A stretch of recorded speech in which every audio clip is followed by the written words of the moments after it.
Olá a todas e todos, estamos aqui mais um encontro do nosso grupo de estudos para entender o Brasil, fazendo a leitura da obra O Povo Brasileiro, do Darcy Ribeiro. A gente chega nesse nosso 7º encontro, ao momento da obra em que o autor vai discutir os diversos Brasis, vai apresentar 5 Brasis, que o Darcy discute como variações, da cultura brasileira que se constituíram ao longo da formação da nossa sociedade. Esses 5 Brasis, eles respondem a forma como que o território foi ocupado, as diversas atividades econômicas diferentes que foram implementadas em cada local, a forma como se adaptou ao ambiente, aos diversos ambientes e biomas que existem no território brasileiro e que, obviamente, formularam, fizeram surgir variantes culturais distintas, que respondem a essa pluralidade, essa multiplicidade de culturas que existem no Brasil. O Darcy ele vai identificar 5 variantes culturais brasileiras principais, que nós vamos trabalhar contando com hoje, ao longo dos próximos 3 encontros. Essas 5 variantes culturais, o Brasil crioulo, o Brasil sertanejo, o Brasil caipira, o Brasil sulino e o Brasil caboclo. Essas 5 formas distintas que vão surgir da cultura brasileira respondem a regiões diferentes, biomas diferentes, produções econômicas que foram construídas ao longo da história do Brasil distintas, e que vão fazer surgir nesses diferentes ambientes variações culturais. O Darcy ele chama atenção para a gente que essa multiplicidade de culturas não levou a uma secessão do território, por mais que no século XIX, se a gente for estudar a história do Brasil, no século XIX, com a formação do Estado Nacional, a gente tenha uma série de revoltas, uma série de insurreições por todo o território nacional, discutindo as questões principais daquela sociedade nacional em formação, principalmente a escravidão, o tipo de sistema político, se seria monarquia, se seria república, a abrangência do voto, que era um voto censitário, ou seria um voto universal, enfim. Todos os embates que tiveram de classe, ideológicos, raciais, que tiveram ao longo do século XIX, com o momento de formação do Estado brasileiro, que a gente sabe que prevaleceu um sistema político, uma visão de país extremamente verticalizada, que manteve a escravidão, um sistema político oligárquico e muito restritivo no campo da cidadania, da participação política. Porém, por outro lado, esse sistema também garantiu a unidade territorial do Brasil, ao contrário do restante da América Latina, que se fragmentou em diversos países quando da independência da Espanha. O Brasil manteve a unidade territorial pós-independência de Portugal, e o Darcy nos chama a atenção de que essa unidade territorial, vai fazer surgir, ele trabalha isso ao longo de toda a obra, uma macroetnia nacional, ou seja, o povo brasileiro, dentro de toda a sua diversidade, da sua pluralidade, ele se entende como um povo só. Isso foi construído historicamente ao longo dos séculos, e obviamente ganha mais força a partir da formação do Estado Nacional do século XIX e depois no século XX com a Era Vargas. E essa diversidade cultural que existe no Brasil inteiro, ela não dividiu a antiga colônia em diversos países diferentes. Então, o povo brasileiro ele se caracteriza, entre outras coisas, por uma identificação enquanto um povo único brasileiro, mas que não tolhe toda a pluralidade e diversidade das culturas que surgiram em todo o território nacional. Então, o Darcy ele vai chamar a atenção desses diversos Brasis, a formação desses diversos Brasis, de acordo com as relações econômicas, sociais que são estabelecidas em cada parte do território. Então, ele vai chamar a atenção, primeiro, o Brasil crioulo, né, que é o que a gente vai trabalhar hoje, principalmente, o Brasil crioulo, que é o Brasil que nasce no litoral, né, na ocupação do litoral, é o Brasil que nasce do engenho, né, é o Brasil que nasce principalmente da escravidão, do latifúndio, que vem por toda a costa do Nordeste, né, chamada Zona da Mata, pegando cidades importantes, Salvador, Recife, Olinda, São Luís, até chegar ao Rio de Janeiro, né? Toda essa costa que é a principal, né, a principal área de povoamento do Brasil e onde está, no processo de colonização, a principal atividade econômica, que é o engenho, a agroexportação, né, principalmente da cana-de-açúcar, né, outros gêneros que também imitavam a mesma forma de organização do trabalho, né, conexão com o comércio internacional, com o capitalismo internacional. O Brasil que nasce daí é o Brasil do engenho, né? É o Brasil da Casa Grande de Senzala, é o Brasil da civilização negra construída nas Américas, no Brasil, né? A gente vai aprofundar mais sobre o Brasil crioulo hoje. Rapidamente, só para a gente fazer uma panorâmica entre os outros Brasis que surgem, né? Vai surgir o Brasil sertanejo, que é o Brasil, né, do sertão no Nordeste, né, o que a gente popularmente chama de cultura nordestina, né, como se o Nordeste fosse uma coisa só. Isso vem sendo questionado há algum tempo. Boa noite, Gabriel. Teu microfone está aberto, camarada. O Brasil sertanejo, né, que nasce do gado, né? O gado ele vai sendo expulso da zona da mata, ele vai então a pecuária vai ocupando, né, os sertões do Nordeste, sempre na direção dos rios, e ali vai nascer, né, uma outra variante cultural brasileira que é o Brasil sertanejo. Vai ocupar todo o semiárido nordestino, entrando para o norte de Minas, uma parte do Cerrado também do Centro-Oeste, né? Uma terceira variante cultural, o Brasil caipira, né, que é o Brasil de São Paulo, o Brasil de Minas Gerais, é o Brasil do Centro-Oeste, né, que nada mais é do que o bandeirante que se sedentariza, né?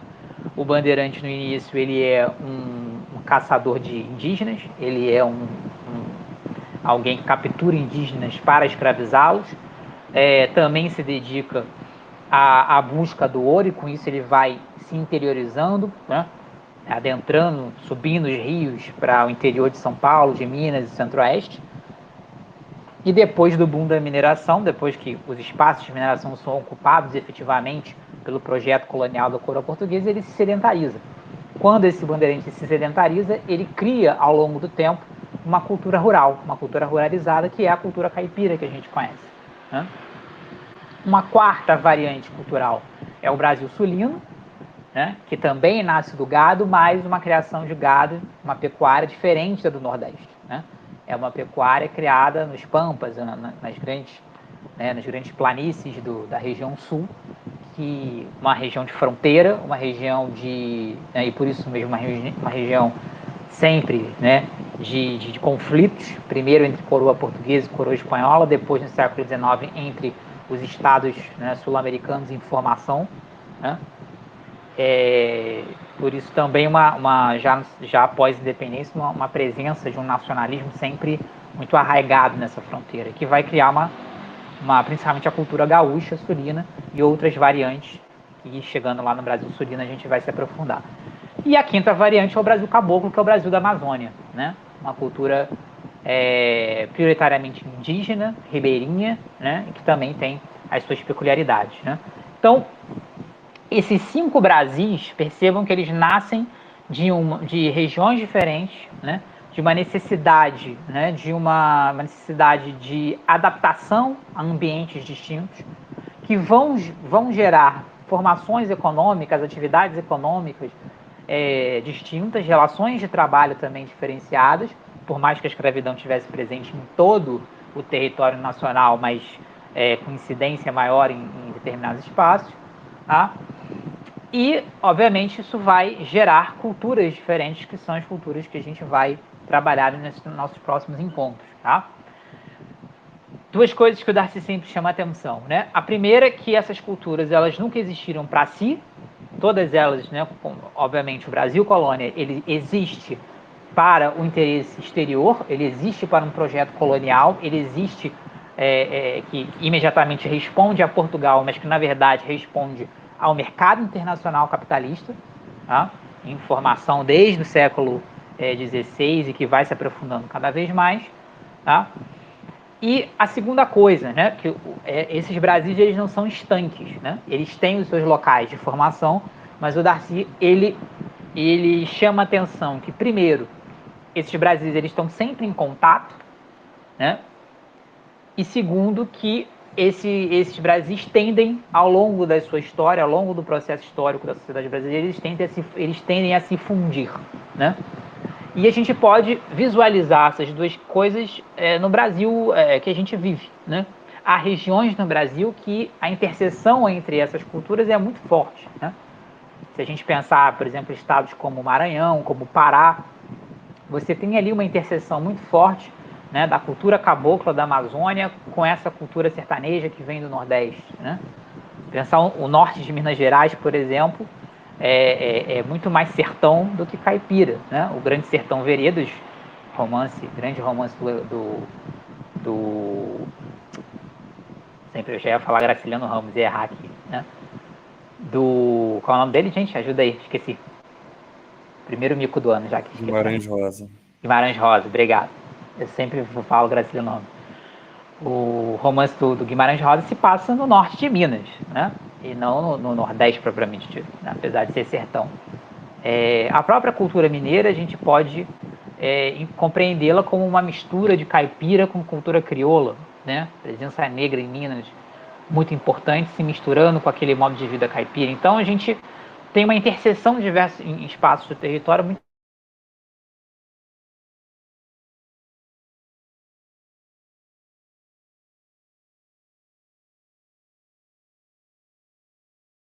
essas diversas tende a mesclar essas diversas variantes, né? A gente está vivendo hoje, por exemplo, para dar um exemplo muito pop, a gente está vivendo hoje todo esse sucesso do sertanejo universitário, né? Que é uma música que vem do Brasil Caipira, que vem do Centro-Oeste, né? Que sempre existiu naquele local, mas hoje tá ganhando o Brasil inteiro, né? Então, como que uma cultura específica de determinado lugar, ela pode se irradiar, né, para o Brasil, para todo o Brasil e ser conhecido. Obviamente que São Paulo, Rio de Janeiro são lugares que têm uma capacidade de radiação muito forte, maior do que outros espaços, mas a gente vê que volta e meia essas contribuições regionais à cultura brasileira, elas se tornam famosas em todo o Brasil. Então, só para a gente fazer uma introdução a esses diversos Brasis que o Darcy vai apresentar para a gente nesse momento da obra, né?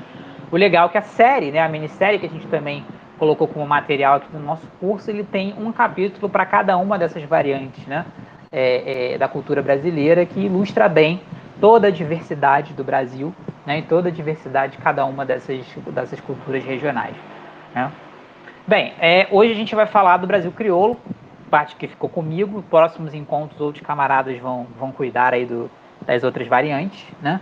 Então, vou começar com o Brasil crioulo. O Brasil crioulo talvez seja o mais famoso de todos, o mais perceptível, né, para nós, porque de algum modo ele sempre foi o Brasil que primeiramente é apresentado para nós, né? Que é esse Brasil do litoral, né? Que é o Brasil da Zona da Mata do Nordeste, o Brasil do Rio de Janeiro, né?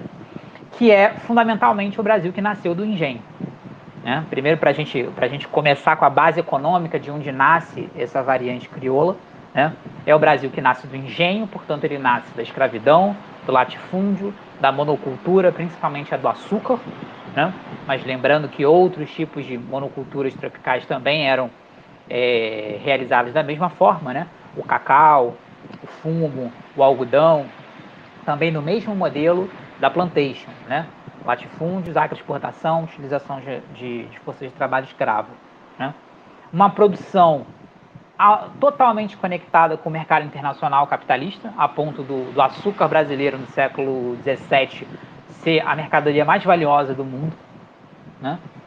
E o que permitiu, né, a edificação das casas grandes, né? O que permitiu a edificação de uma grande, o Darcy Ribeiro chama a atenção da gente, né, como que no século, ele chama, né, no século XVII, ricos éramos nós, né? Se a gente comparar, por exemplo, com as 13 colônias, né, que futuramente seriam os Estados Unidos, que era um monte granjas, né, e coisas muito rústicas, muito pobres, enquanto que em cidades como Salvador, como Recife e Olinda, né, vão edificar toda a civilização do açúcar, vai ter grande pintura, grande escultura, grande música sacra, né, essas cidades que vão ser feitas por essa civilização do açúcar, né, e que vai ser o primeiro polo cultural das Américas, né, já no pós-invasão europeia, né, talvez com a única exceção da cidade do México, mas uma opulência que vai nascer,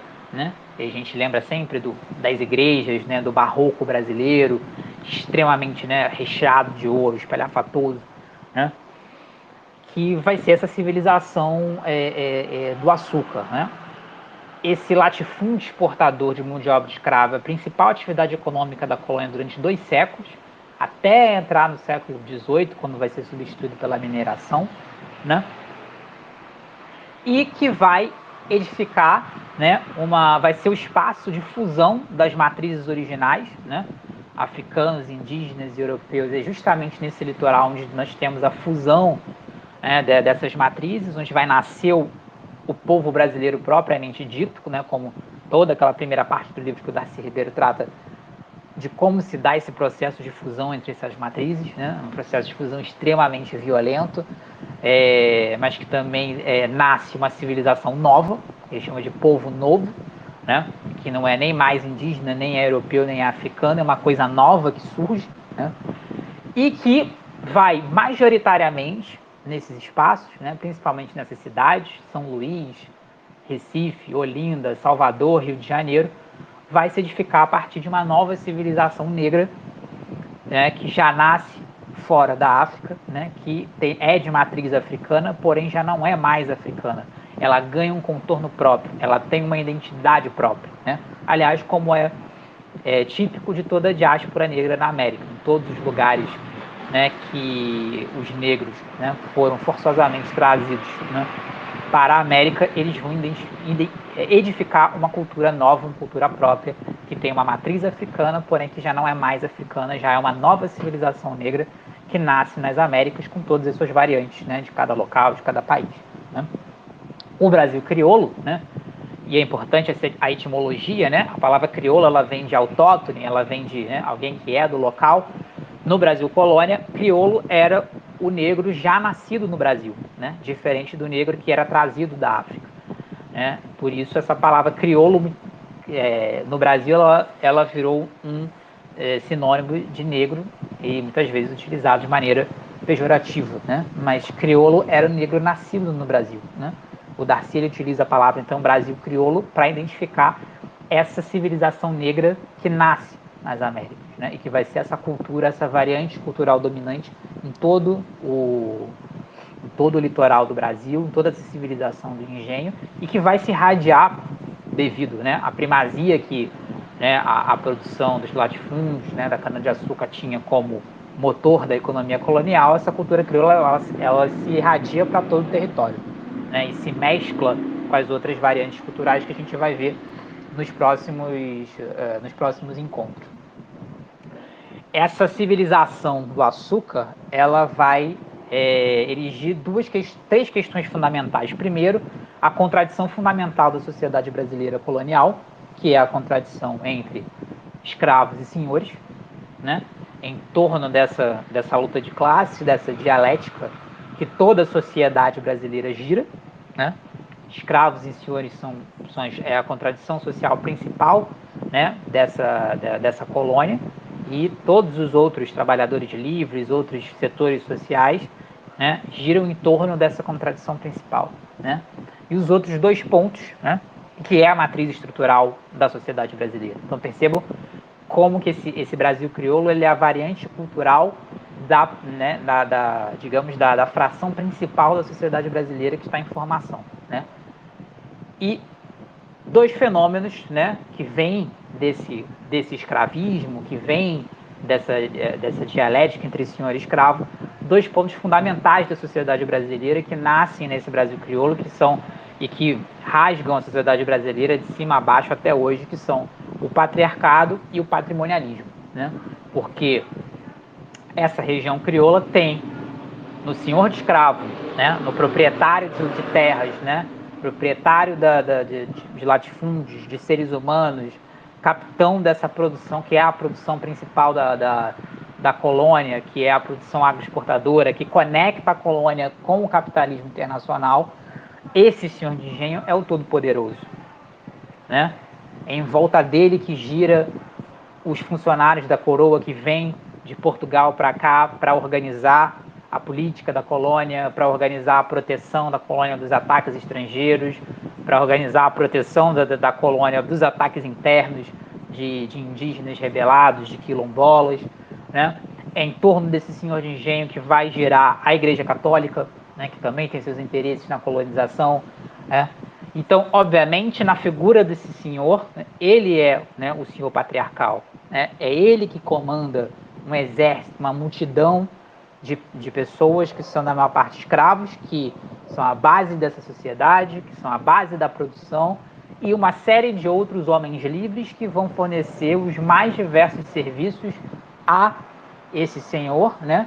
E que vão possibilitar a produção, né, da cana-de-açúcar, do algodão e dos demais produtos exportáveis que são produzidos no latifúndio, né? Então, e ao mesmo tempo, claro, essa concentração de poder nesse senhor patriarcal, né, e que responde a todo, né, o machismo que a gente tem na sociedade e tal, até hoje, se desenvolve também uma relação que é uma relação patrimonial, né, onde a coisa pública e o interesse privado se misturam a todo tempo, né, que é típico da sociedade brasileira, que é típico das sociedades latino-americanas, né, justamente por essa concentração de poder, né, ou seja, o Estado, as leis se movem de acordo com os interesses particulares desses senhores, desses proprietários de terras e de escravos, né?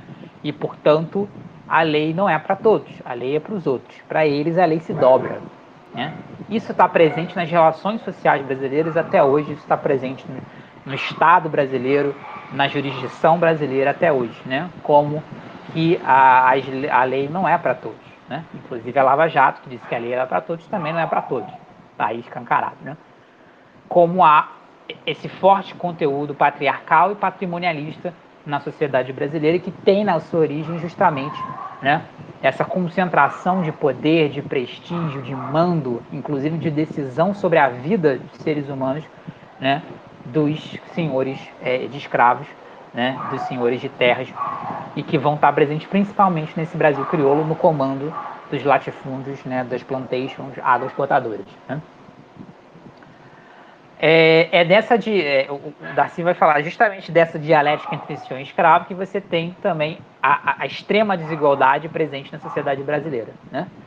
Essa diferença entre, de um lado, a escravidão, a barbárie, né? E do outro lado, a opulência, né? O gasto, o fausto com que os senhores de engenho viviam, as casas grandes eram equipadas, né, trazendo coisas da Europa, né, e obviamente com o avançar do tempo, cada vez mais sofisticadas ao longo da sociedade brasileira, né? Essa é a estrutura que esse Brasil crioulo vai surgir, é a estrutura econômica que ela surge, né? E aí é bom, além do patriarcado e do patrimonialismo, eu acho que o Darcy traz outros pontos interessantes sobre como essa sociedade crioula ela vai se, né, ela vai se desenvolvendo, né? Ele faz no momento do livro uma comparação muito interessante entre o engenho, né, enquanto processo social, comparado à encomenda que existia, né, em outros países da América Latina, principalmente na região da Cordilheira dos Andes, né? A região que pertencia ao antigo Império Inca, que depois, dominado pelos espanhóis, vai ser a região de mineração, né? Peru, o que hoje é Peru, Bolívia, né? O Potosí, principalmente a mineração de prata, né? E aí, retomando, né, um pouco da ideia do racismo de assimilação que a gente trabalhou em outros encontros, né?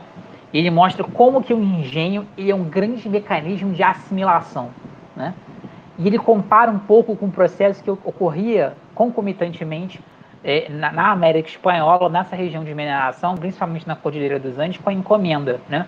O que era a encomenda? A encomenda também era uma forma de exploração do trabalho, né? no caso lá do trabalho indígena, ela tinha esse corte racial, mas ela era distinta, porque a encomenda foi uma adaptação colonial de uma forma, né, de relação de trabalho, de exploração de trabalho que existia no Império Inca, né?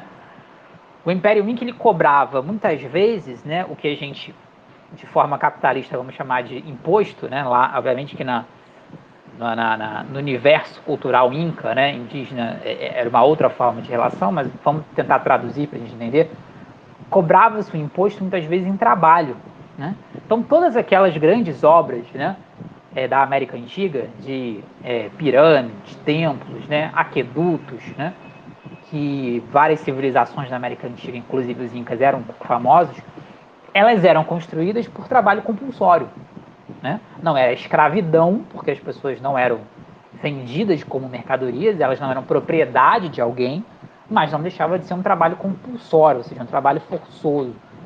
As diferentes comunidades, né, aldeias indígenas tinham que enviar, né, uma série de componentes seus para trabalhar, né, nessas obras. E eram obras de trabalho duríssimo para fazer aquelas construções, né? Os espanhóis, após a conquista, eles vão adaptar isso, né? Obviamente para os interesses deles. Então eles vão pegar essa encomenda e, por exemplo, cada comunidade tem que dar tantos homens aí para trabalhar nas minas, né? E poucos voltavam vivos, né? Então era uma forma também cruel, bárbara de exploração do trabalho. Mas percebam que como as comunidades indígenas elas não são imediatamente dissolvidas, porque toda essa estrutura da encomenda dependia justamente, né, do recrutamento forçado das pessoas em cada comunidade, foi permitido de maneira contraditória, claro, foi permitido de maneira contraditória que aqueles povos indígenas mantivessem, né, mais ou menos, a sua cultura. É óbvio que também tem lá um processo totalmente de imposição cultural do Ocidente, principalmente via Igreja Católica, sobre os indígenas, né? Os diversos povos indígenas dos Andes, né? Mas é diferente do engenho, né? Qual é a comparação que o Darcy faz, né? Na encomenda, você não tem um processo, uma tentativa de um processo de aculturação enquanto você tem um engenho. É no engenho, né, que tanto os negros trazidos escravos da África, quanto os sobreviventes indígenas que acabam se agregando, né, àquela nova forma societal do engenho, eles vão ter suas culturas destruídas, né, e assimiladas, né, por uma forte imposição cultural, né, ocidental, católica, né, que impunha uma série, né, de costumes, de relações sociais, de relações de trabalho totalmente diferentes, tanto do que existia já aqui entre os povos indígenas, quanto da cultura dos diversos povos africanos que foram forçosamente trazidos para cá, né? Então ele chama a atenção, né, como, né, o engenho ele é um instrumento de assimilação cultural, né? Então, recapitulando todo a discussão do racismo de assimilação que o Darcy faz, né, para contextualizar bem o tipo de racismo que opera na sociedade brasileira, que é diferente do racismo de apartheid que a gente vê, por exemplo, na sociedade norte-americana, né? O primeiro espaço de assimilação cultural, né, e assimilação racial que existiu na história brasileira é o engenho. Ele é um espaço de assimilação cultural, de destruição cultural. Obviamente a gente vai ver que ele não consegue fazer isso plenamente, porque obviamente o que vai caracterizar, inclusive, essa área é a cultura negra, né? Não é a cultura branca, né? Mas a gente vai falar um pouquinho mais à frente. Bem, ele também dá um destaque, que eu acho engraçado, como que dentro desse patriarcalismo também se forma a família patriarcal, né? Que é a família de fachada, algo que também está muito presente na sociedade brasileira até hoje, né? Perante a sociedade, a família patriarcal é o senhor de engenho com a sua mulher, né, os seus filhos, o senhorzinho, a senhorzinha, brancos, né, ou pretensamente brancos, um casamento cristão que obedece toda a aparência necessária da sociedade católica, e por trás disso, né, a realidade, né, que é a frase que o Darcy usa, né, acasalamento generalizado com mulherio, né, que era toda a exploração sexual que existiam de mulheres negras, de mulheres indígenas, que estavam ali à disposição sexual, né, do senhor de engenho, dos seus filhos, né, de boa parte dos capatazes que trabalhavam para os senhores de engenho, né, e que vai ser o chamado criatório de gente que o Darcy fala, né?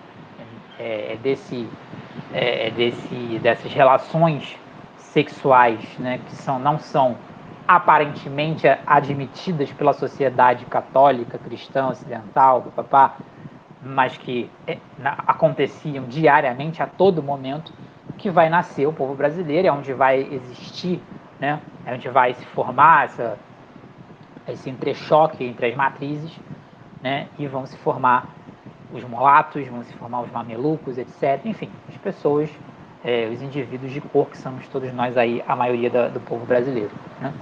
Então, como que essa sociedade patriarcal é uma sociedade de aparência, né? Essa aparência monogâmica, cristã, católica, branca, que por trás era o oposto disso, era o avesso disso totalmente, né? E o Darcy vai chamar a atenção também para as outras classes, né? Aí retomando também um pouco daquela estratificação de classes que a gente viu né, nos nossos encontros anteriores, né? Quem que são as outras classes que existem? Para além né, da contradição principal entre senhores e escravos, né? Os trabalhadores livres, os capatazes que viviam nos engenhos, né? Outros tipos de trabalhadores que eram necessários para o funcionamento do engenho, as cidades que vão, principalmente do litoral, que vão crescendo, que fazem a conexão com o mercado internacional, ali vai se criando muito paulatinamente uma vida urbana, né? Então, todos esses trabalhadores, sejam do setor produtivo ou de serviços, eles vão oferecer o seu trabalho, o seu serviço a essa sociedade colonial, essa sociedade patriarcal, essa sociedade escravista, né? Por isso, muito dependentes politicamente, socialmente, do senhor de engenho, dos funcionários da coroa, do corpo eclesiástico da Igreja Católica, né, que são os poderosos da sociedade. E vai surgir aí, né, o que o Darcy já chamou lá no outro capítulo, do patronato parasitário e do patriciado governamental, né? O patronato parasitário, né, é o responsável pelo intermédio com o mercado internacional. São, digamos assim, podemos dizer, uma proto-burguesia, né? Comerciantes das cidades que vão fazer, né? E outros profissionais desse ramo do comércio, da administração, futuramente das finanças, que vão fazer a conexão com o mercado internacional, pegando essa produção tropical, né? E conectando com o exterior, né? E também o patriciado governamental, que são os funcionários enviados pela coroa, responsáveis pela administração da colônia, responsáveis pela defesa do território, né, tanto de tentativas de invasões estrangeiras de outras potências europeias, quanto da rebelião de escravos, de quilombolas, de povos indígenas contra a sociedade colonial, né? Então, são frações da classe dominante, né, desse Brasil colônia, né? São frações de uma classe dominante que futuramente dariam na burguesia brasileira, né? Tanto pelo lado da conexão com o comércio internacional, quanto, né, dessa burguesia colada, né, que vive né, do preenchimento dos cargos públicos, tá aí o nosso centrão aí até hoje, mas que naquele momento são diminutos dentro da classe dominante. Quem domina, obviamente, é o senhor de escravos, é o senhor de terras, é o proprietário dos engenhos, tá? Todos esses agrupamentos sociais, frações de classes, vivem em torno da escravidão, né? Isso é algo que também o Clóvis Moura trabalha muito bem. O único que lutou contra a escravidão foi o próprio negro escravizado. Durante toda a história da escravidão, com exceção ali, já no século XIX, dos últimos 50 anos ali, após o fim do tráfico, né, com a Lei Eusébio de Queiroz de 1850. Aí ali o abolicionismo virou um movimento social que acoplava outras partes da sociedade. Até ali, durante 300 anos, né, todos os séculos de colônia e mais os primeiros ali 40 anos de independência, o único que lutou contra a escravidão foi o próprio escravizado pela sua liberdade. Por quê? Porque toda a sociedade brasileira era permeada de escravidão. Essa escravidão saía pelos poros. Todas as atividades econômicas né, existia, em maior ou menor grau, a presença do escravo, né? Então, o Darcy chama a atenção que todas essas outras frações de classe, essas outras relações sociais que existiam e tal, todos eles são a favor da escravidão e estão ali para manter o sistema tal como ele é, né? E ele chega a citar, inclusive, né, documentos indicam, né, que muitas vezes em volta do engenho, o senhor de engenho, ele permitia a instalação de pequenos trabalhadores livres e até, pasmo, de populações indígenas eram permitidas que se instalassem em torno do engenho justamente para ser mais um mecanismo, né, contra a fuga dos escravos, né? Eram pessoas que estavam numa relação de dependência com o senhor, então, portanto, qualquer fuga de escravos, esses que estavam, né, em volta dos engenhos, sejam brancos, pobres, sejam mestiços, sejam indígenas, ajudavam, né, na captura dos escravos e na manutenção da escravidão. Ou seja, toda a sociedade brasileira é estruturada para a manutenção da escravidão, porque é justamente a escravidão, né, que mantém essa sociedade. São as atividades feitas pelos escravos, principalmente, né, a plantation, a agroexportação nos latifúndios, é que sustenta o sistema colonial e toda essa sociedade crioula, né?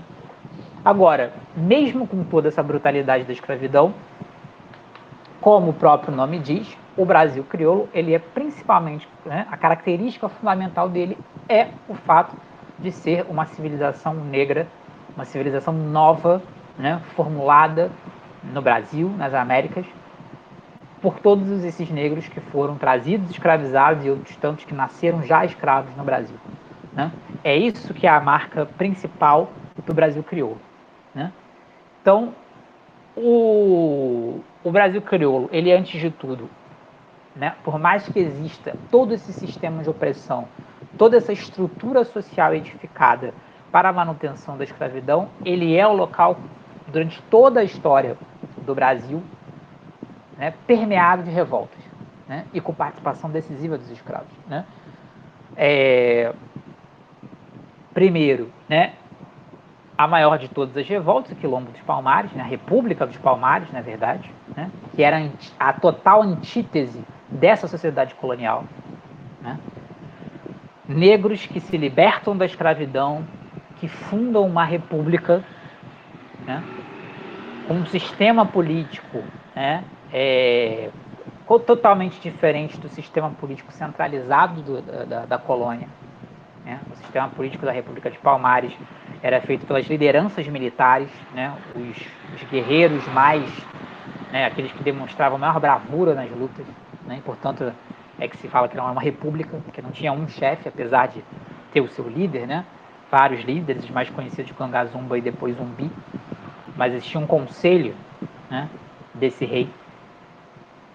Uma produção que era feita de maneira comunitária, né, dividida comunalmente, né, entre os seus participantes, né, ao contrário da produção da colônia, que era totalmente voltada para a exportação. Uma produção de policultura, que produzia diversos gêneros, criavam diversos animais, ao contrário da monocultura do latifúndio, né, que comercializa, né, nos tempos de paz, né, comercializa tanto com pequenos lavradores, com populações indígenas, né, e pasmem até com outros engenhos. E aí a maior provocação de todas, né, talvez o único local na história do Brasil onde realmente houve democracia racial, né? Porque o engenho ele era majoritariamente, claro, feito por negros, mas os relatos nos demonstram que existiam brancos e indígenas nos quilombos, né? E que eram permitidas a sua instalação nos quilombos e que não havia nenhum tipo de desprezo, né, ou tipo de preconceito por aquelas pessoas não serem negras, né? Então, alguns até provocam, se não me engano, Beatriz Nascimento traz isso, né? Que o Quilombo dos Palmares foi o único lugar onde realmente houve democracia racial na história do Brasil, né? Palmares é a grande antítese a esse Brasil colonial, do engenho, né? Essa civilização do açúcar, né? E o seu exemplo foi seguido ao longo da história, diversos outros quilombos, aí para além da zona crioula, né? Nos outros espaços, os outros espaços do Brasil que a gente vai ver nos outros encontros também também há a presença de indígenas durante toda a história do Brasil, né? Como o quilombo ele vai cortando toda a história do Brasil colônia e entra ainda no século XIX a presença do quilombo em todos os espaços do território, em todos os momentos, né, cronológicos, como que, né, a fuga do trabalho escravo e a formação de uma outra forma de vida sempre foi uma constante, né, na história brasileira. E diversas outras revoltas que aconteceram nesse Brasil crioulo, né, onde o ponto nevrálgico era sempre a questão da escravidão. Né? Geralmente, o que dividia os revoltosos era sempre se abolia a escravidão ou não. Né? As mais radicais eram aquelas que realmente defendiam a abolição da escravidão. Né? A gente pode lembrar da Confederação dos Alfaiates, né, na Bahia, né, a Conjuração Baiana, no final do século XVIII. Né? A gente pode lembrar da Balaiada no Maranhão, já no século XIX, no período regencial, né? A Revolução Pernambucana de 1817, todas revoltas populares, né, que advogavam o fim da escravidão. Existiram várias outras revoltas com forte participação negra, até porque os negros eram maioria nessa parte do território brasileiro. Mas o curioso sempre como a questão da escravidão sempre era o que dividia os revoltosos, justamente pela escravidão ser o sustentáculo dessa sociedade. Né? E é justamente nesse Brasil do engenho, nesse Brasil crioulo, que vai florescer essa civilização negra, né? Essa cultura negra brasileira, né? Que primeiro vai ser, o Darcy vai chamar de neo-brasileira, né? Essa mistura desses negros que vêm da África, negros que já nascem no Brasil, que têm aqui que reinventar a sua cultura e entram em contato com a cultura europeia, entram em contato com a cultura indígena e vão formando, né?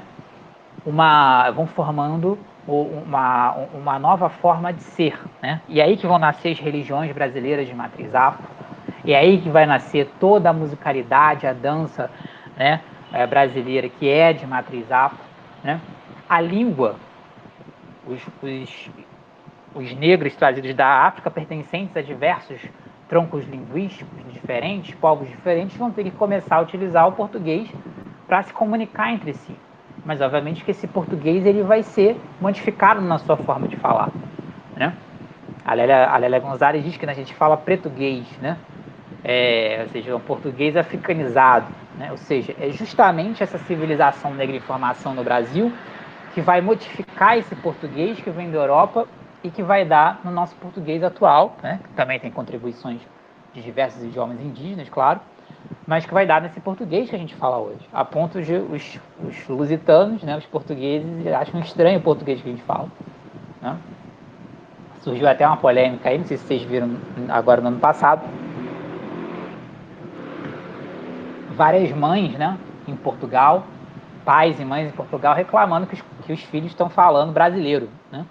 Porque eles vão para a escola, conhece o coleguinha que é brasileiro, que fala um português diferente, e chega falando com uma outra entonação, com gírias, com expressões que não existem no português de Portugal. Né? Então a língua portuguesa ela foi recriada por esse negro, né? Que precisou se adaptar a essa língua para sobreviver, inclusive para organizar as revoltas, que precisava de uma língua geral para se comunicar com aquele outro negro que vinha também da África, mas de uma outra etnia, de um outro tronco linguístico, né? É o português, né? A culinária brasileira, toda a culinária do Brasil crioulo, gente, a culinária baiana, toda a culinária da Zona da Mata, né? Totalmente feita por mãos negras, né? Ou seja, boa parte do que a gente conhece como cultura brasileira é essa cultura nascida nessa zona crioula, que o Darcy Ribeiro chama, que é a invenção de uma nova forma, né, de africanidade já brasileira. Né? E no documentário, né, que a gente colocou como material aqui, né, 3 palavras, né, que aparecem a todo momento do documentário, que é muito interessante, né? Criação, permanência e reinvenção. Né? São 3 palavras que resumem esse Brasil crioulo. Né? Esse Brasil crioulo, ele é uma criação nova, né? Ele é uma novidade, né? O conceito de povo novo. Ele traz permanências da África, de diversas culturas africanas diferentes, né? Banto, Yorubá, né? e outros povos africanos que vieram para o Brasil, mas ele também é uma reinvenção, né? Porque é impossível copiar exatamente o que existia na África no Brasil, então esses negros eles vão reinventar, né? E também aqui selecionando coisas que vinham das culturas indígenas, selecionando coisas que vinham da Europa, eles vão reinventar, criar uma cultura diferente, que é de matriz afro, mas que já não é africana. Ela já tem, né, uma forma original, ela já tem a sua identidade própria, né? E, parafraseando em uma passagem do livro, que também está presente na série, né? Esses africanos eles vão tão a fundo na criação do Brasil que eles deixam de ser eles e se tornam nós, né? É justamente, né, esse negro reinventando a sua forma de viver que vai criar o povo brasileiro e que vai criar o que a gente conhece, né, majoritariamente como cultura popular brasileira. A cultura popular brasileira, principalmente nessa zona crioula, ela é uma cultura de matriz africana, né? E aí alguns pontos culturais importantes, né, que são trabalhados no livro e também na série, né? Como que essa cultura negra e que se torna a cultura popular brasileira, ela é uma cultura de exaltação da vida, ela é uma cultura de exaltação da beleza, né? Que entra em choque justamente com esse catolicismo português, né? Esse catolicismo vindo da Europa, um catolicismo, né, de raiz bem medieval, que é o contrário, o catolicismo medieval ele é a exaltação da morte, né? Porque a vida é sofrimento. Depois da morte é que você encontra o paraíso, a vida eterna, que você encontra Cristo e o Deus católico, né? Esse catolicismo do momento da invasão, do momento da conquista, é o catolicismo da contra-reforma, né? Então é um catolicismo bem conservador, né? E como isso se choca com essa cultura negra, né, que se forma no Brasil, que é o antítese disso. É uma exaltação da vida, uma exaltação da beleza, né?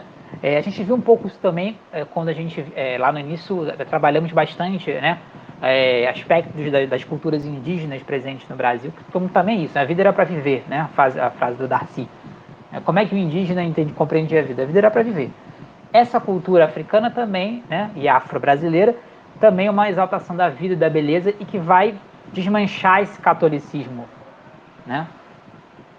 Vai desmanchar esse catolicismo português, né? O catolicismo brasileiro tem nada a ver com o catolicismo português, com o catolicismo europeu. É um catolicismo, né, profano, herético, né, para usar o termo. Vai se apropriar das próprias festas, o carnaval, né? Uma festa que vem do calendário católico e que se torna uma antítese aqui, a festa, né? É uma festa mesmo, é uma exaltação, né? É uma festa da carne, é uma sexualidade, né? Então, sexualidade, que é o contrário do que pregava a Igreja Católica. Então, como a capacidade de reinvenção, né? A capacidade de reestruturação, né, cultural que esse Brasil crioulo vai ter. E aí que o Darcy chama, que acho que é uma das passagens mais belas, né, que tá, ele até aparece na série falando isso, né? Quando ele fala as escolas de samba do Rio de Janeiro, o candomblé da Bahia, né, o culto de Iemanjá, que é a criação brasileira, né? Isso é uma operação, ele usa essa expressão, uma operação cultural incrível, né, de alta complexidade, né? E ele chama a atenção. Tem que ser muito forte, né, num processo de miscigenação, num processo de choque de civilizações extremamente, né, sangrento, violento, bárbaro, tem que ser uma cultura, uma civilização muito forte, não só para sobreviver, mas para deixar a sua marca, né, na formação dessa sociedade brasileira, né? E foi isso que, né, os afro-brasileiros criaram, né, e legaram a ponto de, como o próprio livro coloca, deles se tornarem nós, né? Então, como que toda essa cultura afro-brasileira, né, que nasce nesse Brasil crioulo e depois se irradia para todo o Brasil, é uma operação cultural de alta complexidade, é um fenômeno cultural civilizacional, né, dos mais complexos já vistos na história da humanidade, né? E o capítulo da série termina também com uma frase muito boa, né, que é um outro historiador, um outro cientista social que fala que a exuberância da cultura brasileira, ela é, né, e que é majoritariamente negra, crioula, ela se dá justamente porque aqui essa cultura afro, ela não é exótica, ela não é um folclore, né, que é uma coisa pejorativa, né, muito pelo contrário, porque ela é realmente a cultura local, e ela é uma tradição, porém uma tradição que se reinventa cotidianamente, né? Então, o existir do povo brasileiro, né, e essa variante crioula, ela é justamente capaz, né, de formar a cultura popular brasileira, porque ela se reinventa cotidianamente. Ela tem uma capacidade criativa, né, das maiores já vistas na humanidade. Por isso que a cultura brasileira, majoritariamente negra, né, é por isso que a cultura brasileira é uma das mais singulares, é uma das mais fortes, né, de todo mundo, né? E talvez só não seja mais forte porque ainda não conseguimos completar o processo de independência desse país, né? Estamos aí em 2022, ano do bicentenário da independência do Brasil. É um bom momento para a gente refletir sobre isso, né? Sobre a necessidade da nossa segunda e definitiva independência, né? Como se dizia lá na Colômbia, quando a Colômbia também recentemente completou 200 anos, o slogan dos movimentos sociais colombianos era esse, né? Pela nossa segunda e definitiva independência. E a gente tem que trabalhar muito isso também, né? Como o Brasil ele tem uma potencialidade de ser uma das grandes civilizações do mundo e um dos grandes, né, pilares da multipolaridade que hoje está aí em voga nas relações internacionais, né? Só não consegue ser porque tem traves aqui, né? De dentro e de fora, que não nos permite ser quem nós somos, né? Mas como a gente está avançando nesse processo, né, de ser aquilo que nós realmente somos, ser nós mesmos, como o Darcy a todo momento nos convoca no livro a ser, né? Com certeza, né, muito da cultura brasileira vem dessa variante crioula, né? E dessa capacidade, né, de criação, de reinvenção do nosso ser cotidianamente, né? Repito que aqui não é exótico nem folclórico, né? É uma tradição que se reinventa cotidianamente. Então, é um pouco isso que eu queria trazer hoje para vocês desse Brasil crioulo, né? É a primeira variante cultural que a gente trabalha tanto no livro quanto na série que a gente traz aqui para discussão. É isso, gente. Vou agora abrir aqui para o pessoal que está aí presente aí, André, Lara, Gabriel, Luiz, quem quiser fazer um comentário, quem leu essa parte do livro, ouviu o capítulo da série, poder também colocar as suas impressões. Obrigado.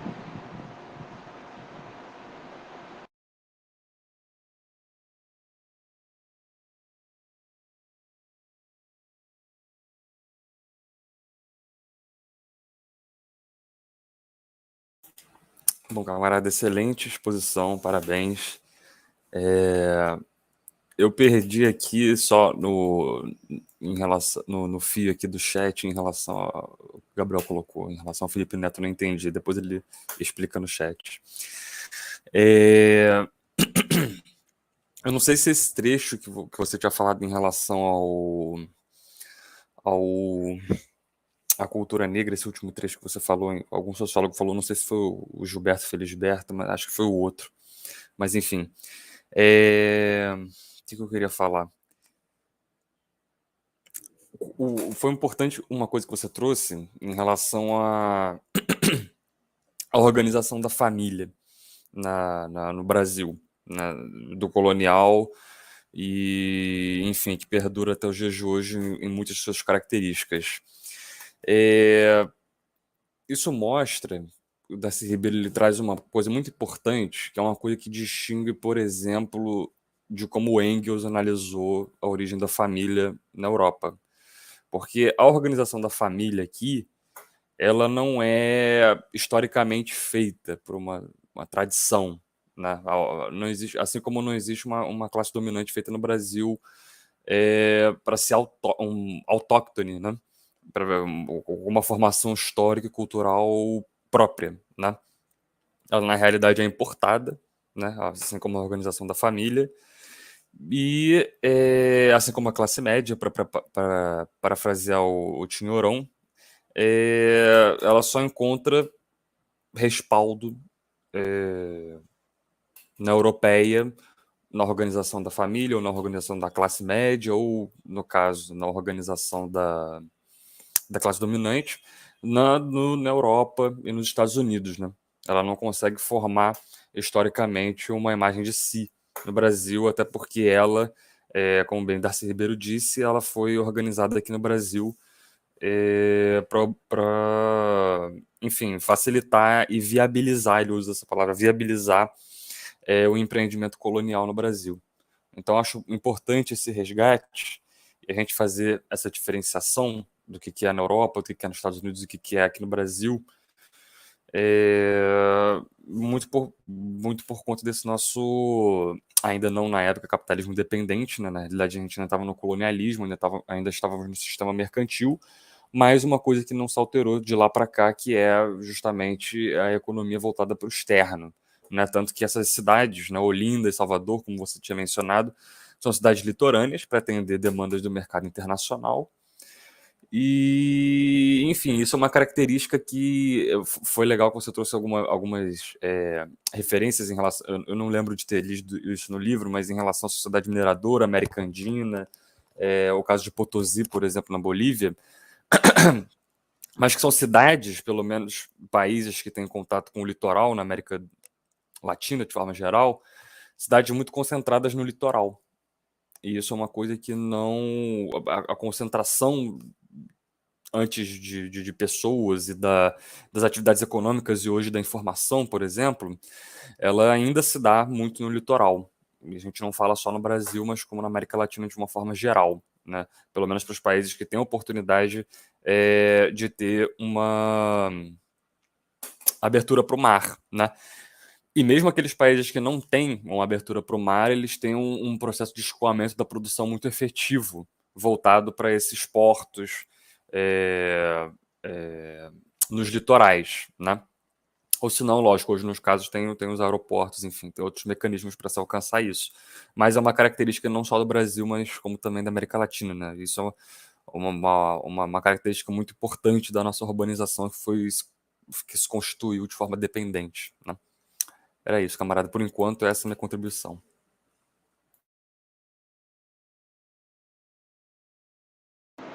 Beleza, André. O comentário do Gabriel aqui no chat, do Felipe Neto, é porque é aquilo que eu falei de Portugal, né? Que tem pessoal reclamando que as crianças em Portugal estão falando brasileiro, né? E aí o Gabriel lembrou também que o Felipe Neto foi culpado, né, entre aspas, também por isso. Né? As crianças portuguesas ficam assistindo os vídeos do Felipe Neto e acabam reproduzindo a fala, né, do português brasileiro do Felipe Neto. E aí os pais e mães portuguesas estão muito preocupados com os filhos falando brasileiro. Então, vamos lá, vai lá, Gabriel. Isso aí, Robertinho. Ele e o irmão dele, segundo os veículos aí. Que o irmão dele é youtuber também.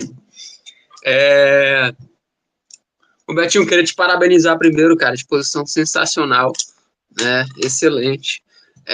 Enfim, na verdade, não é uma observação que eu queria fazer, mas uma curiosidade mesmo que eu fiquei da exposição do Darcy. E aí, enfim, não é o tema central dele, mas talvez a gente possa explorar um pouco aqui também. Como foi a inserção, cara, do Rio de Janeiro nesse Brasil crioulo, né? Isso eu fiquei um pouco curioso, né? Porque o Rio de Janeiro, né, geograficamente está numa outra posição, né? E em relação ao Nordeste, açucareiro, tudo mais. E aí eu fiquei pensando nisso, assim, como se deu, qual foi o sentido dessa inserção, né? Se no Rio de Janeiro também houve, né, a economia do engenho de açúcar, ou se veio no momento posterior, com a transferência da capital e o ciclo do ouro ali, a mineração, né? Que o Rio de Janeiro foi um porto muito importante, né? E teve um grande deslocamento de pessoas escravizadas nessa época para o Rio de Janeiro, enfim. Mas me deu um pouco essa curiosidade, né, de saber como se deu, né, a inserção do Rio nesse Brasil crioulo, né? Porque, inclusive, quando o Darcy fala do Brasil caipira, né, ele inclui o estado do Rio de Janeiro, com exceção da capital, né, parte do estado desse Brasil também.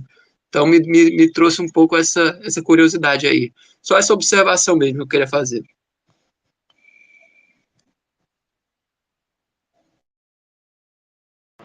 Perfeito. Lara, Luiz, querem falar?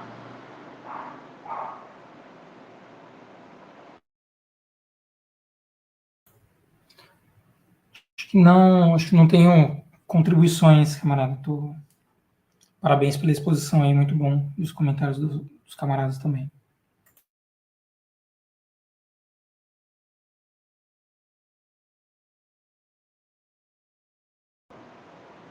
Lara, vai falar, Lara? Não te ouço não. Você tá com o microfone aberto, mas eu não te ouço.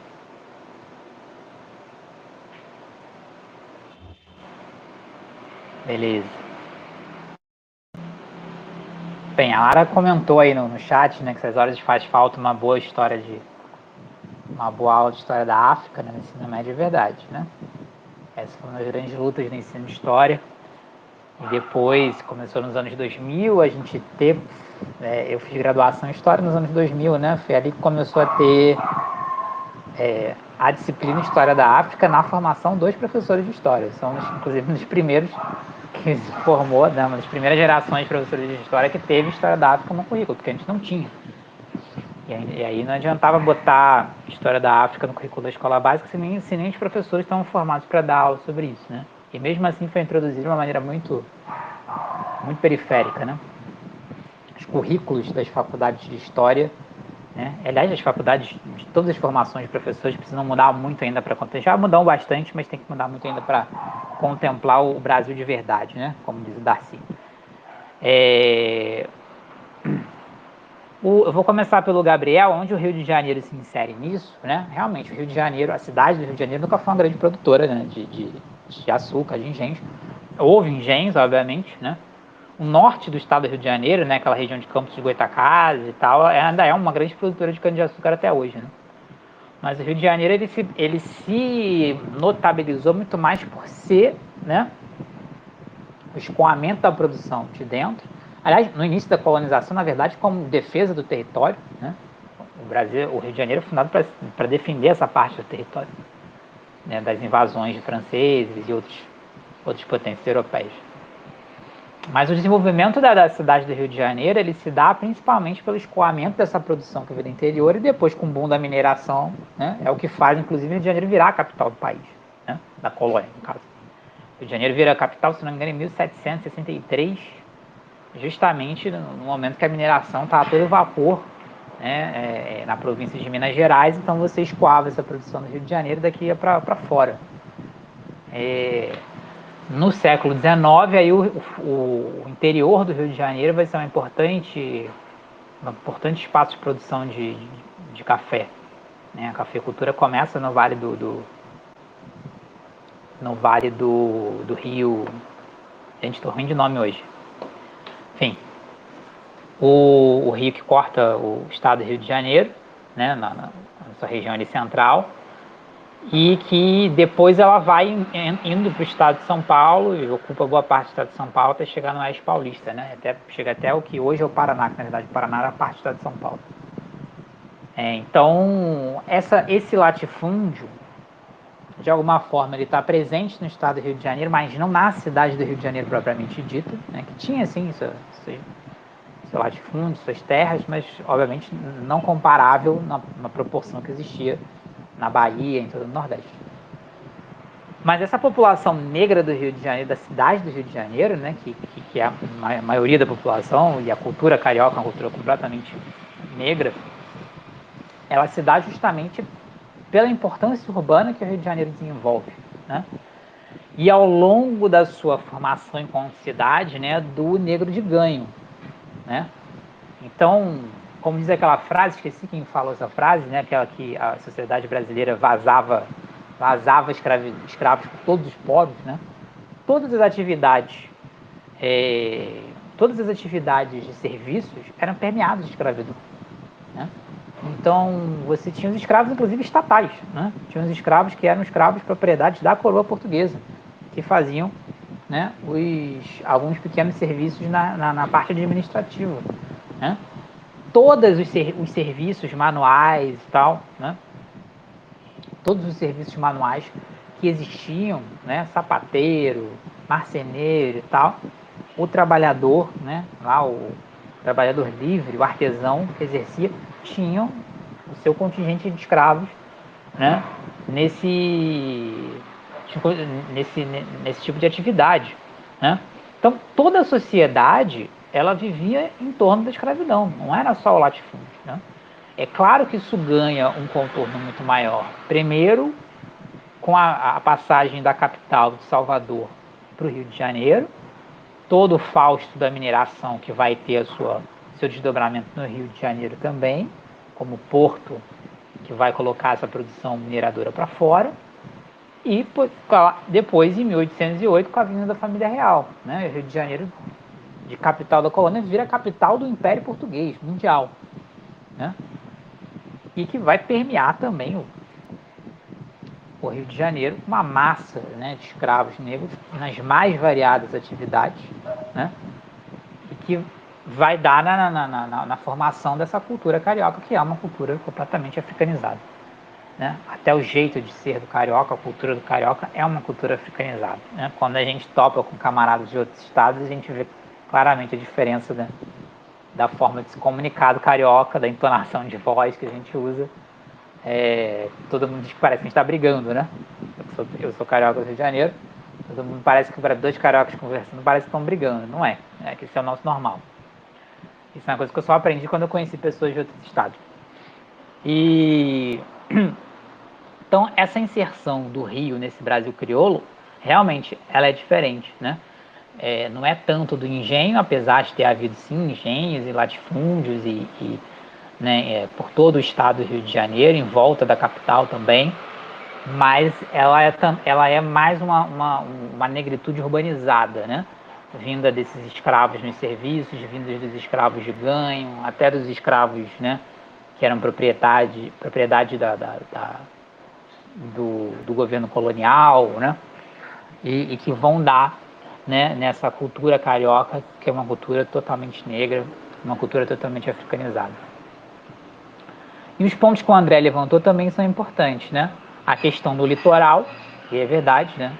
Por que as principais cidades são primeiramente no litoral? Porque é onde está a produção que interessa, né, para as metrópoles europeias, que era ali plantar cana-de-açúcar, tabaco, algodão e exportar, né? Por isso essas cidades crioulas, né, são cidades do litoral, né? Rio de Janeiro, Salvador, Recife, Olinda, São Luís, né? Todo o Recôncavo Baiano, são cidades que estão no litoral, porque essa produção, né, do açúcar e dos outros gêneros já era colocada no navio ali e exportada para a Europa, né?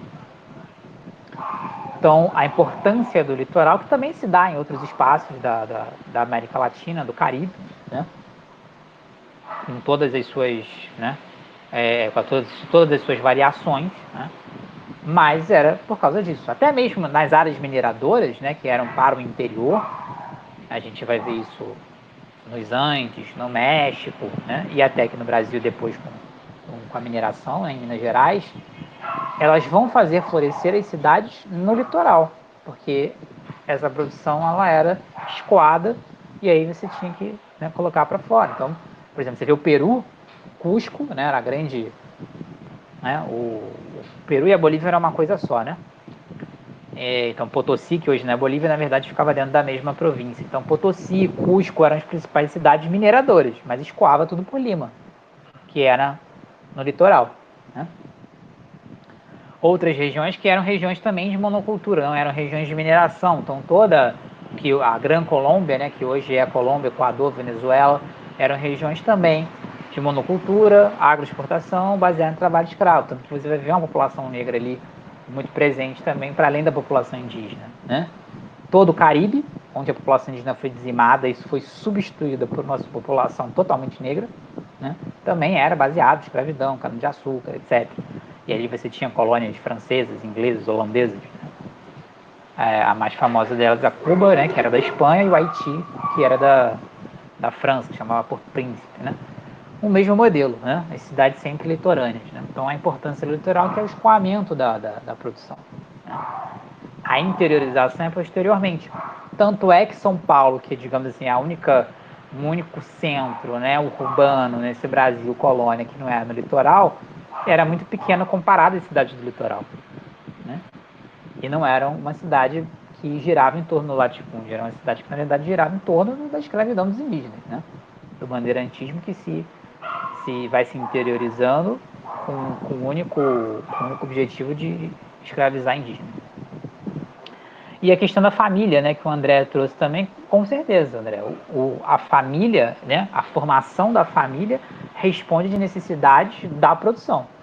A família brasileira, ela tem, né, isso que a gente falou, essa duplicidade, a aparência da família católica cristã, mas que na essência, na verdade, né, é o estupro, é a disponibilização das mulheres negras e indígenas para o senhor branco, né, e os seus agregados, né, ela existia dessa forma para viabilizar aquele tipo de produção, né, como em outros lugares ela se formou de outras formas para viabilizar outros tipos de produção, né? Se a gente for pensar, você citou o estudo do Engels, né, a famosa situação da classe trabalhadora da Inglaterra, é a formação da família do proletariado inglês, é a formação da família para a viabilização da produção da Revolução Industrial, né? Tranca a mulher em casa, os homens trabalham, essa mulher ela vai fazer os trabalhos reprodutivos, que vão garantir, né, a reprodução da vida do trabalhador homem, que vai fazer o trabalho produtivo propriamente dito, que é o trabalho operário, fabril, né? E com isso o capital se livrava de viabilizar a reprodução desse trabalhador, porque a mulher fazia isso em casa. Inclusive tem toda aí hoje toda uma linha de pesquisa do trabalho reprodutivo, né? A Silvia Federici, outras companheiras lá, principalmente nos Estados Unidos, fazem isso está chegando forte agora no Brasil, né? Porque era um tipo de família que foi construído no proletariado para viabilizar a Revolução Industrial. No Brasil é a mesma coisa, né? Essa família, né, que essa sociedade do engenho vai criar, né, essa disponibilização do sexual das mulheres negras e indígenas para o senhor branco, é a viabilização da produção para exportação, da produção da plantation, da cana-de-açúcar, né? A escassez de mulheres brancas exige que esses poucos homens brancos, né, se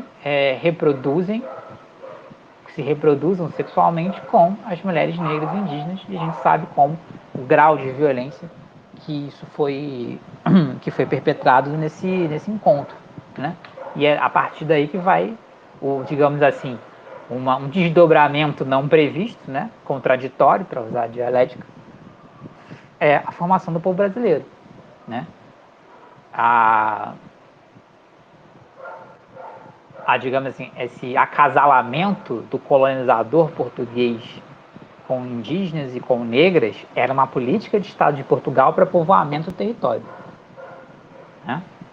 Isso já está colocado nos estudos, até o Gilberto Frei, se não me engano, no Casa Grande Senzala, fala isso. Existia uma política, existiu porque Portugal não tinha como povoar os espaços que conquistavam, porque a população de Portugal era muito diminuta, né? Mas e não existia também um processo de expulsão de pessoas, como, por exemplo, existia na Inglaterra, por causa das guerras religiosas. Muitas, né, seitas de cristãs que não eram da religião oficial anglicana vão cruzar o Atlântico para fazer a sua, digamos assim, a sua utopia na América do Norte. Então, isso era promovido pela coroa portuguesa. O contraditório, que é o que não foi o planejado, foi que nasceria a partir daí uma nova sociedade, um povo novo, né, usando o conceito de Darcy, que seria o povo brasileiro, né? Mas, né, essa família, né, digamos, sexualmente depravada que existia e que está cortando a nossa sociedade até hoje, né, realmente, ela existe, ela se formula por quê? Para viabilizar aquele tipo de produção, que era a produção, né, baseada no trabalho escravo, né, de uma monocultura que era totalmente feita visando o mercado internacional e não a autossuficiência daquela sociedade e a reprodução autônoma daquela sociedade. Pelo contrário, era feita como um proletariado externo dessa civilização capitalista que tinha naquele momento como seu centro a Europa. Então, as famílias, né, o tipo de família que é organizada nas diversas sociedades também, ele responde à viabilização de um determinado tipo de produção no momento histórico. Fala, Gabriel.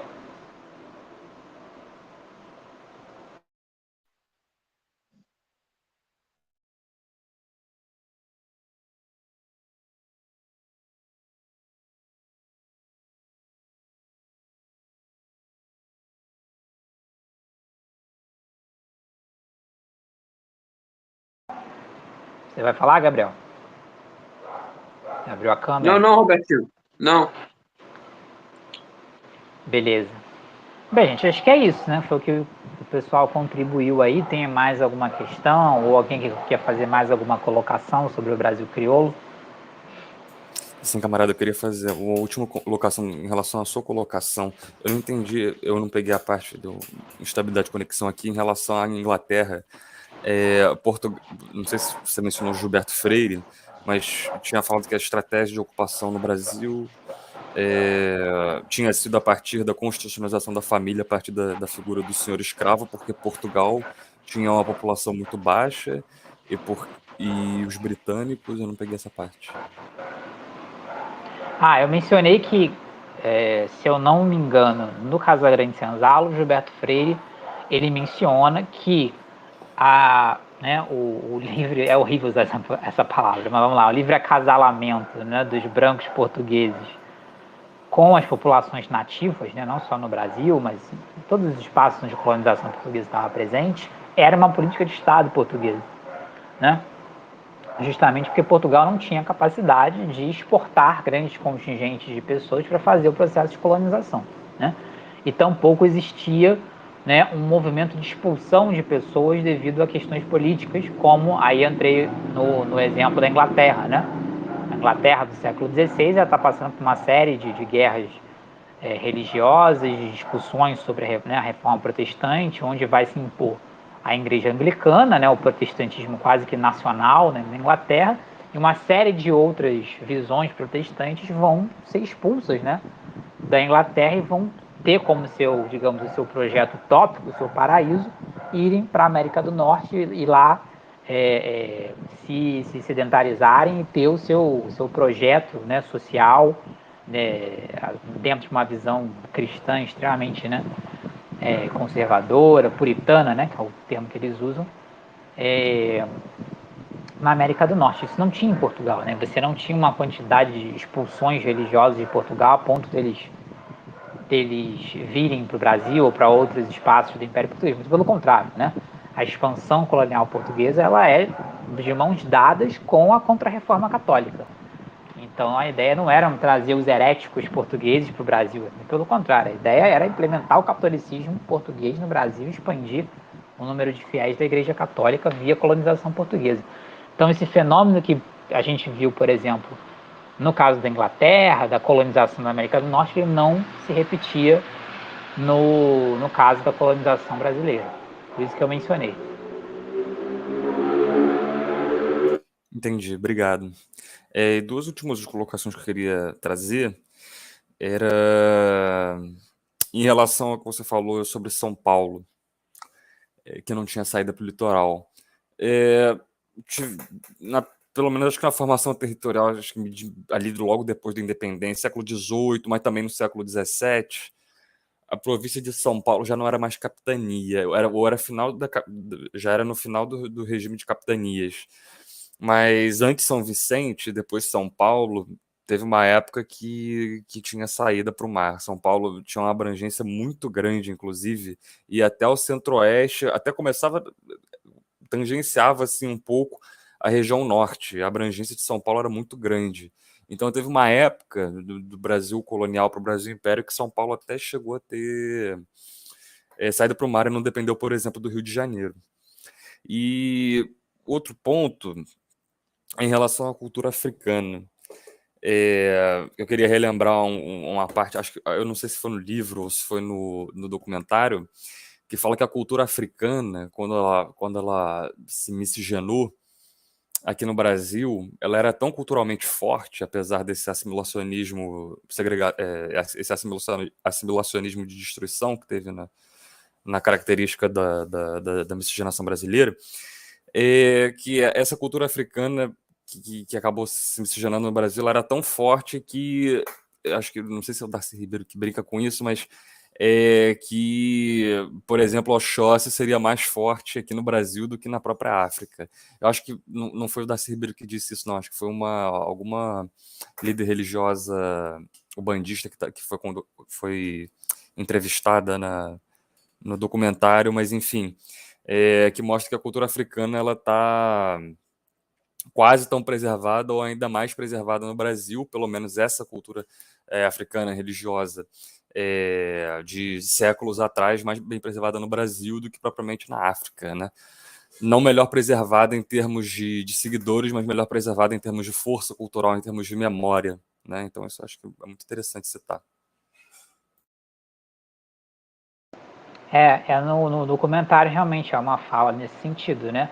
Então, e que também é importante para a gente colocar, né, esse sentido de criação, de reinvenção, né? Que a todo momento essa parte do Brasil crioulo, tanto no livro quanto no documentário, ela é balizada nesses 3 pontos, né? Criação, reinvenção e permanência, né? Ou seja, a permanência porque sobrevive essas diversas culturas trazidas da África para o Brasil, mas ao mesmo tempo ela não é a mesma, ela passa por um processo de reinvenção, né, devido a todos os processos, claro, históricos que os negros passaram no Brasil, pelo contato cultural também com diversas outras culturas indígenas e europeias.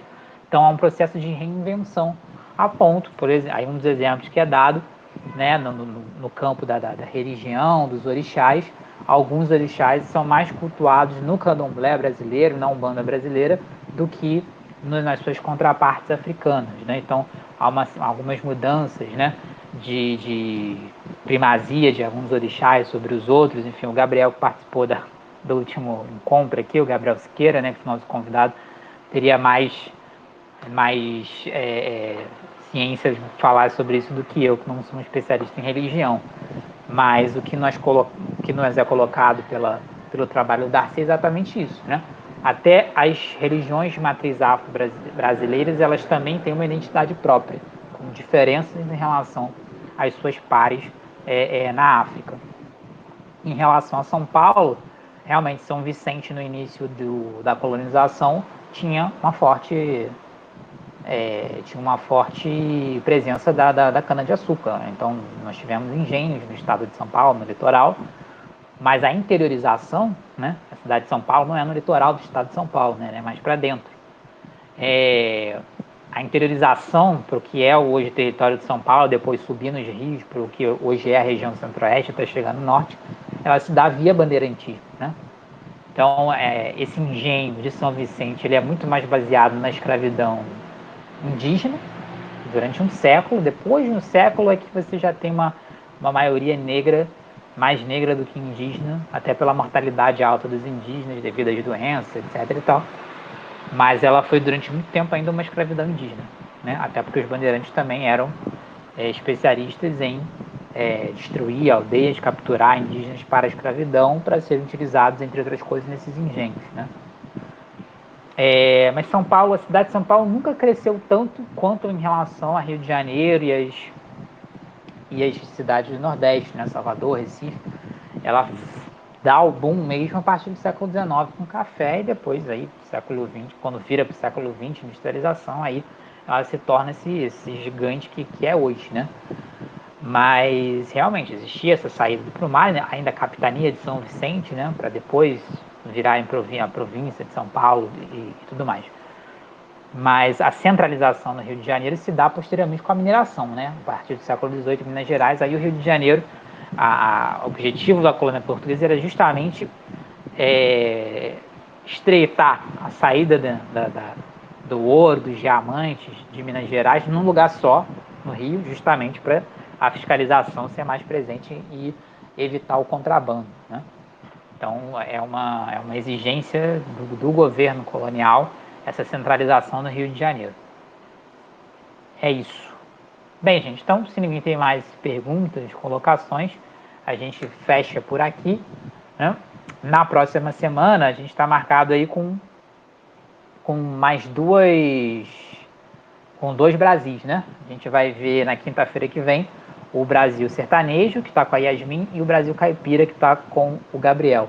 Peço para todo mundo continuar fazendo as leituras, né? Ou assistir os episódios dos documentários para que a gente possa enriquecer aqui o nosso debate sobre esses diversos Brasis que existem e que compõem aí o nosso povo brasileiro, a nossa sociedade brasileira. É isso. Então, aproveitar também, estamos no início do ano, feliz ano novo para todo mundo aí, né? Então, Lara, pode fechar aí a nossa gravação de hoje. Obrigado a todos e todas.